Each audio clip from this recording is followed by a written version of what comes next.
এই দেশটা কি বাংলাদেশের নাগরিকের, নাকি যারা রাজনীতি করে দলীয়, নাকি তাদের বাপের কেনা সম্পদ এই দেশটা, নাকি বিদেশিদের? এটা আসলে খুবই ভাবনার বিষয়। মানে যারা রাজনীতি দল করে তারা মনে করে এটা তাদের একটা সম্পদ, এই দেশ তাদের একটা সম্পদ, তাদের বাপ দাদার পিঠা কেনা সম্পদ। আবার বিদেশিরা চেয়ে আছে এটা তাদের একটা সম্পদ, এটা মনে হচ্ছে বাঙালিরা জোর করে ভোগ করতেছে, তারা এটা মানে হালালভাবে সুস্থভাবে পেতে চায়, এরকম চোখ দিয়ে আছে। আর একটা জিনিস হচ্ছে খুবই দুঃখজনক ও কষ্টদায়ক, বাংলাদেশ সেনাবাহিনীর উপরে যে পরিমাণ আঘাত আনতেছে পাহাড়িরা বা বিভিন্ন রাজনৈতিক দল যারা আছে, এটা খুবই কষ্টদায়ক ও খুবই দুঃখজনক।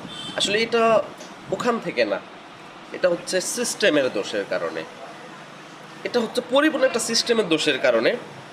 যেমন বলতে গেলে আইন শুধু হচ্ছে সম্পদশালীদের জন্য, অর্থশালীদের জন্য, আইন মাজলুমদের, গরিব দুঃখীদের জন্য হয়নি, এরকমের কারণে।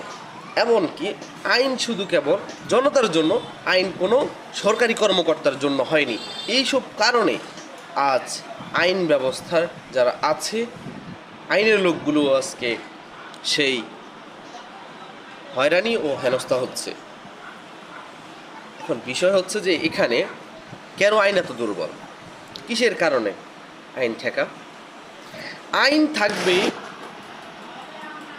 যার ঘরে ভাত নাই, যার ঘর নেই, থাকার জায়গা নেই, তার থেকে শুরু করে বাংলাদেশের যেই উপরস্তর যত বড় অফিসার হোক না কেন এবং যত বড় সরকারি কর্মকর্তা হোক না কেন, তার জন্য প্রত্যেকের জন্য আইন সমান থাকতে হবে। কেন নেই? এই নাই থাকার কারণটাই আজ এই অবস্থা। আপনি যদি মনে করেন যে এই দেশ নতুন সরকার হবে, নতুন কিছু করবে, এটা ফালতু একটা চিন্তা ভাবনা, ফালতু। কারণ যে ক্ষমতা যাওয়ার আগে লড়াই করতেছে, মারামারি করতেছে, হত্যা করতেছে, মানুষ হত্যা করতেছে, রক্ত শুষতেছে, সেই ব্যক্তিটা ক্ষমতা যাওয়ার পরে আপনি তাতে কি আশা করতে পারেন? সে আপনাকে কি দিবে?